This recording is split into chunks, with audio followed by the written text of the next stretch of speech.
La vie divine demande une marche sur l'esprit, et non point dans la chair ou dans notre propre âme. Elle demande une union céleste avec Dieu dans notre esprit, et non point une vie religieuse psychique selon nos propres idées. C'est la différence qu'il y a entre Caïn et Abel.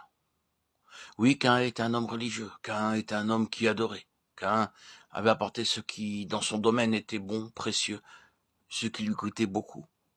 Caïn, à sa manière, était sincère dans sa conviction que Dieu devait être adoré. Mais son intelligence était obscurcie, comme l'est toujours l'intelligence de notre âme. Par nature, nous ne connaissons pas les pensées de Dieu. L'homme naturel n'accueille point les choses qui sont de l'esprit de Dieu, et ne peut les comprendre, parce que c'est spirituellement qu'on en juge, qu'elles sont discernées. 1 Corinthiens 2,14. Or Caïn, malgré toute sa sincérité, et toute son adoration, et sa religion, et sa conscience de Dieu, était encore dans les ténèbres d'une intelligence obscurcie. Son jugement le trompait entièrement. Ses idées étaient toutes fausses. Il était à côté de la vérité et rien de ce qu'il offrit ne put s'élever au-dessus de l'autel. Dieu n'eut pas égard à l'offrande de Caïn.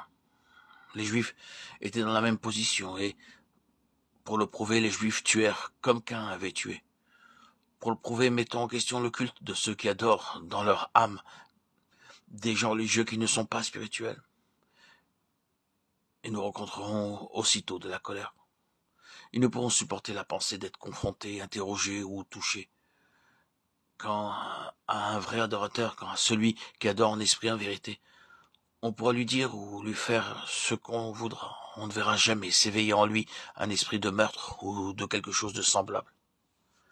Comme Abel, il livrera sa vie aux mains même des adorateurs, des gens religieux. C'est la différence que nous trouvons ici entre l'âme et l'esprit. Bien-aimé, la vie, celle qui triomphe et qui avance, celle qui porte le sceau et la marque de Dieu, celle qui est de Dieu et qui est acceptable à Dieu.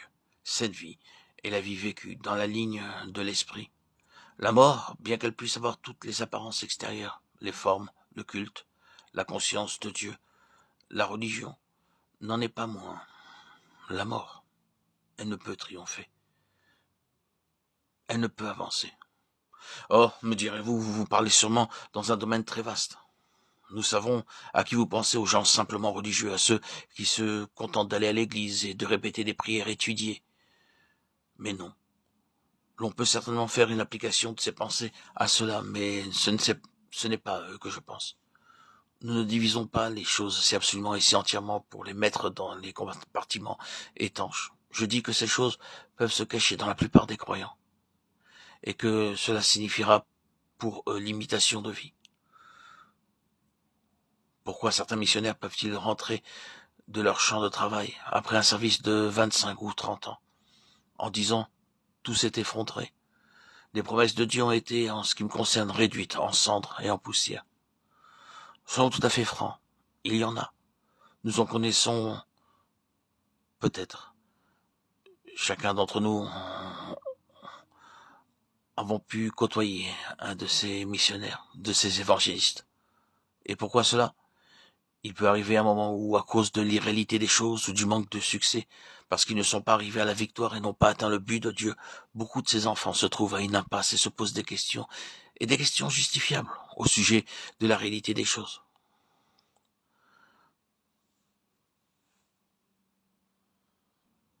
Pourquoi nous laisserons de côté certaines choses ?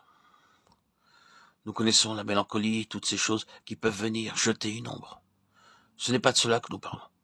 Nous parlons de ce royaume où ce qui est spirituel ne s'est pas manifesté, où le sceau de Dieu n'a pas été donné. Bien que l'on se soit beaucoup dépensé, que l'on se soit beaucoup donné, que l'on ait beaucoup travaillé, l'on ne voit réellement aucune vie spirituelle comme fruit de toute cette peine. L'absence de vie.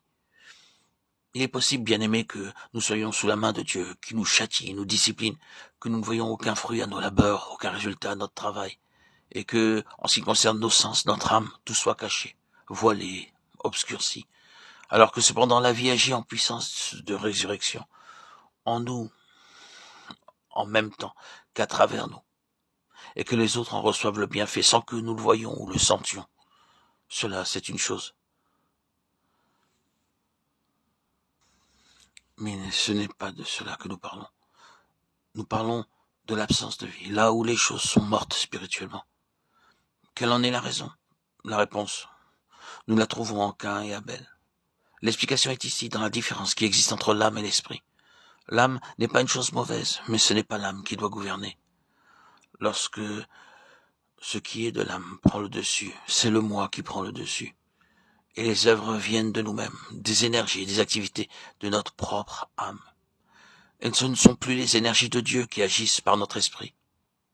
Lorsque nous disons de telles choses, que personne ne pense pour un instant que si nous vivons sur le niveau de l'esprit où tout doit venir de Dieu et rien de nous-mêmes, rien ne sera jamais accompli. Beaucoup de gens pensent qu'il n'y aura alors point d'œuvre, ni aucune activité. La seule différence se trouvera dans les sortes d'activités. Nous n'agissons pas moins, nous agissons autrement. C'est différent. Mais la fin verra un résultat beaucoup plus précieux que celui de toutes les activités créées pour Dieu par notre moi. Dans les profondeurs les plus secrètes, tout doit être tourné vers Dieu et non vers notre moi. Nous ne savons pas combien ce moi est profondément enraciné dans notre propre âme. Nous en découvrons quelque chose lorsque nous ne pouvons plus agir, lorsque Dieu pose sa main sur nous en nous disant « arrête-toi pour 1 ou 2 mois » et qu'il nous met hors d'action. C'est alors que nous découvrons combien nous trouvions de gratification personnelle dans notre travail, car rien ne peut plus nous satisfaire depuis qu'il a cessé. Nous avons perdu tout ce qui était notre satisfaction et nous n'avons rien pour le remplacer. Or, ce que le Seigneur cherche en nous enlevant la satisfaction que nous trouvions dans les choses et les activités, c'est à devenir lui seul notre récompense et notre joie.